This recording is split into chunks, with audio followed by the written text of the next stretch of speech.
오늘 여기 본문에 21절 보면은 이기는 그에게는 내가 내 보좌에 앉게 하여 준다고 그러지 않습니까?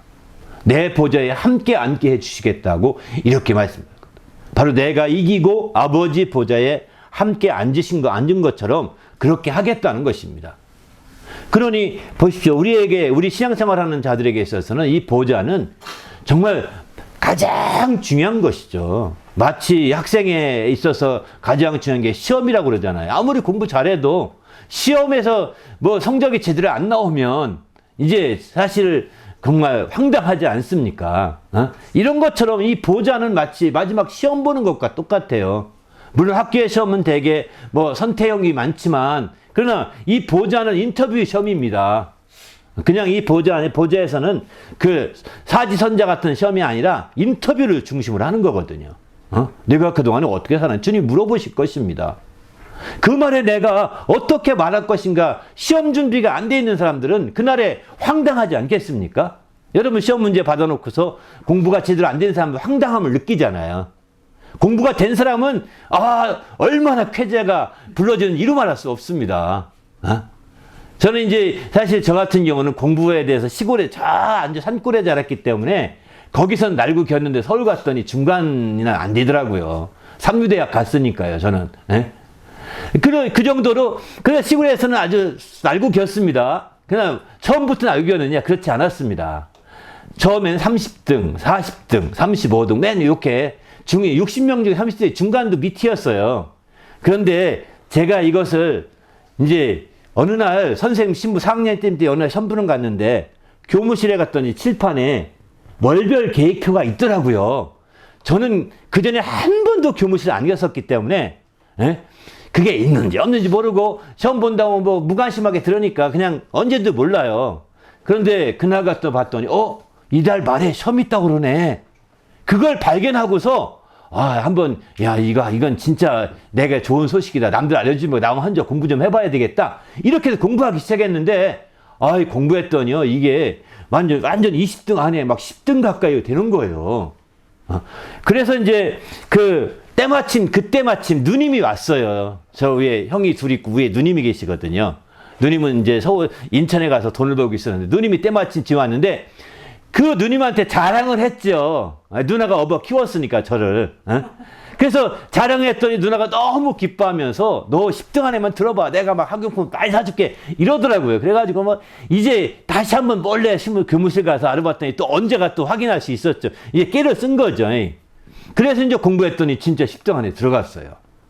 그래서 공부하는 재미를 느껴서 지금까지 하게 된 것 같아요. 그 결과 누님은 막 한바탕 이렇게 학용품을 보냈는데 그때는 어떻게 학용품 샀는지 아십니까? 계란 하나 가지고 학용품 바꾸고 이랬습니다. 저희 시대는 시골에서. 서울에서는 안 그랬는데 시골에서는 계란 몇 개 갖고 와서 학용품과 노트 계란 2개인가 3개 갖고 오면 바꿔주거든요. 이런 시대에 전 살았거든요. 그러다가 이 말할 수 없는 학용품을 이렇게 받으니까 얼마나 행복한지 이루 말할 수 없더라고요. 그게 왜 그런 행복이 있었느냐? 시험 보는 때를 알았기 때문입니다. 여러분, 보호자에서 인터뷰가 이루어지는데 그때를 아셔야 되는 겁니다. 보호자에 대해서 관심이 없으시면 시험 볼 때 황당하게 될 겁니다. 왜? 준비 안 되고 보니까요. 그 때를 알게 되면 준비할 수밖에 없잖아요. 아는데 준비 안 하겠습니까? 아니까 준비하게 되는 거죠. 그리고서 마침내 준비하게 되니까 좋은 인터뷰가 되지 않겠습니까? 그러면 그 인터뷰 했는데 우기면 어떡할까요? 주님 앞에. 난 아닌데요. 잡아뜨린 사람 많잖아요, 요즘에. 그죠? 우기면 어떡할까요? 하나님 앞에는 비디오가 다 찍혔습니다. 슬로우 비디오로 당신의 우기는 모습을 보여줄 겁니다. 마치 요즘에 정말 카메라에 찍힌 것을 보여주듯이 말이죠. 거짓말하는 사람들에게 보여줄 겁니다. 그러면 얼마나 부끄럽겠어요, 또 그게. 하나님 앞에는 24시간 깜깜한 밤에도 그 적외선 카메라로 다 찍고 계시는 거예요. 다 속여도 소용이 없습니다. 그걸 속일 수는 없다는 거죠. 그래서 우리는 그 보좌 앞에 거짓말하거나 또 우기거나 또 이렇게 할 수가 없는 거죠. 직고할 수밖에 없다는 겁니다. 그래서 우리는 이런 하나님 앞에 정말 직접 구하되 바로 준비된 자들은 행복해서 막 기쁨으로 말할 것이지만 준비가 안 된 사람들은 황당해함이 연속될 것이고 부끄러움을 피할 수가 없게 되는 상황에 처할 것입니다. 우리는 그래서 이 보좌라는 것을 우리가 알 필요가 있다는 거예요. 그러면 이 보좌가 왜 어디에 어떻게 세워졌느냐? 보좌를 하늘에 세운다고 했습니다. 성경에 보면은 보좌를 하늘에 세우시고 이렇게 말씀하시죠. 그러면 왜 하늘에 세우시느냐? 하늘은 하나님의 의가 선포되고 하늘에서 하나님의 의가 이루어진 곳이거든요. 하나님의 뜻이 하늘에서 이루어진 곳이거든요. 주기도문에 뜻이 하늘에서 이루어진 것 같이라고 하잖아요. 땅에서 이루어지기 원합니다. 이렇게 표현하지 않습니까? 그러니까 하나님의 의와 뜻이 하늘에서 이루어진 곳이기 때문에 거기에 보좌를 세우는 거예요. 그런데 그 하나님의 보좌를 거기에 세운다는 허공에 세우느냐 이렇게 말할지 모르겠지만 아닙니다. 시편 89편에 보게 되면 그 보좌는 우리가 알다시피 이제 의와 공의를 기초로 한다고 했습니다. 의와 공의를 기초로. 그 기초 위에 보좌가 세워지는 거예요. 그런데 알다시피 하늘에 보좌를 세운다고 표현한 것은 의와 공의가 하늘에 이미 이루어지고 있기 때문에 그 위에 세운 것처럼 보이는 것뿐이죠. 하나님의 보좌는 우리가 알다시피 의와 공의 위에 세우는 거거든요. 그래서 의와 공의에 세워지게 되고 그래서 마침내 이 보좌가 세워진 목표가 심판하시는 것이라는 것입니다. 심판하시는 것이다. 시편 9편에 보면 바로 심판을 위하여 보좌를 예비하셨다 이렇게 말씀하시거든요. 왜? 의가 나타나는 것이 심판이거든요. 공의가 드러나는 것이 심판이거든요. 의와 공의가 드러나게 될 때 드디어 이제 이루어지는데 그게 어디서 드러나냐? 그 보좌에서 드러나게 된다는 것입니다. 왜냐하면 그 보좌가 의와 공의로 기초를 두고 있기 때문입니다. 그래서 심판의 목적이어서 이렇게 말하고 또 시편 9편 4절에는 이렇게 말씀하시죠. 보좌에 앉으사 의롭게 심판하셨다 이렇게 표현합니다. 보좌에 앉으신 심판은 의로운 심판입니다. 공평한 심판입니다. 의롭고 공의하다는 것은 공평한 의를 말하거든요. 공평한 심판입니다. 아무도 치우침이 없을 것입니다. 그래서 거기서는 어떤 거짓도 용납되지 않을 것입니다. 아나니와 삽비라 같은 경우 또 사람들이 앞이니까 사도들 앞이니까 거짓말을 잠깐 치지 않았습니까? 당시에 초대교회 당시에는 자기 집안을 팔아서 막 함께 나누는 것이 굉장히 믿음의 유행이었던 것 같습니다. 그러니까 이 사람도 믿음이 있는지라 마침내 자기 집을 팔았어요. 그런데 팔고 났더니 이제 이거 다 갖들으면 난 뭘 먹고 살지? 이런 걱정 때문에 그 일부를 남겨놓고 갖다 드리게 됩니다. 그때의 사도가 묻습니다. 이게 전부냐? 라고 물을 때에 예, 전부입니다. 라고 이렇게 말합니다. 그 말 앞에 너가 이 문을 죽기 전에는 못 나갈 것이다. 이렇게 얘기합니다. 그래서 죽어서 나가게 됩니다. 그 다음에 또 그 부인이 왔습니다. 삽비라고 왔습니다.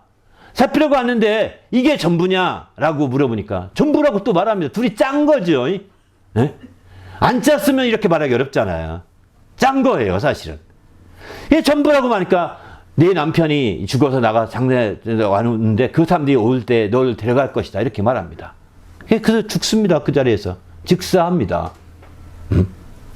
이런 사건들이 정말 베드로는 말합니다. 그때 너희가 나를 속이는 게 아니다. 성령을 속이는구나. 이렇게 말하죠. 사람 앞에 산다면 사람을 속일 수는 있습니다. 그러나 성령을 속일 수는 없다는 것입니다. 하나님을 속일 수는 없다는 거예요. 그때 베드로는 슬로 비디오를 안 보여줘서 그렇지 파는 광경만 보여주면 아이고 잘못했으면 이럴 것인데 그게 안 보여주죠. 예? 하나님 앞에서는 보여줄 거예요. 거짓말 친 거 증거를 가지고 계시니까. 그런데 베드로는 이제 그렇게 되어서 마침내 그들이 죽게 되면서 그 사건이 지금은 없을까요? 있을 수 있는데 지금도 성령을 속이는 자가 한두 명이겠습니까? 그런데 많을 텐데 지금은 그런 일이 사실은 안 벌어지는 것 같아요. 어느 교회든 간에 그런 일이 벌어져서 누가 거짓말했다 즉사했대 소문 나지 않겠습니까? 다 회개하고 막 이럴 텐데 지금은 그런 일이 잘 안 일어나는 것 같습니다. 하나님은 본보기로 지금 아나니와 삽비라를 지금 예를 든 거예요. 만일 삽비라와 아나니아가 정직하게 말했다면 집은 팔았는데 다는 아닙니다. 일부는 생활에 남겨놓고 일부를 갖고 왔습니다. 이렇게도 돼요. 정직한 게 중요한 거라는 거예요. 그러면 죽음은 피할 수 있었을 것입니다.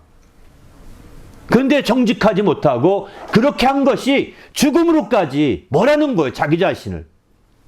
바로 주님의 보좌를 알지 못하게 되면 이와 같은 일이 벌어질 수 있다는 것입니다. 그래서 우리는 그 보좌를 우리가 알고 그 보좌 앞에 나가야 되는 거죠. 계시록 20장 11절 보게 되면 크고 흰 보좌와 그 위에 앉으신 이가 보니 땅과 하늘이 그 앞에 피하여 갈 데가 없더라, 이렇게 표현합니다. 바로 보좌에 피하여 갈 수가 없다는 거예요. 크고 여기 흰 보좌는 마지막 최후의 심판의 보좌거든요. 최후의 보좌인데 그 보좌를 피해갈 수가 없는 거예요. 우리는 그러기에 주님 앞에서 철저히 이제 깨어 있어야 되는 거죠.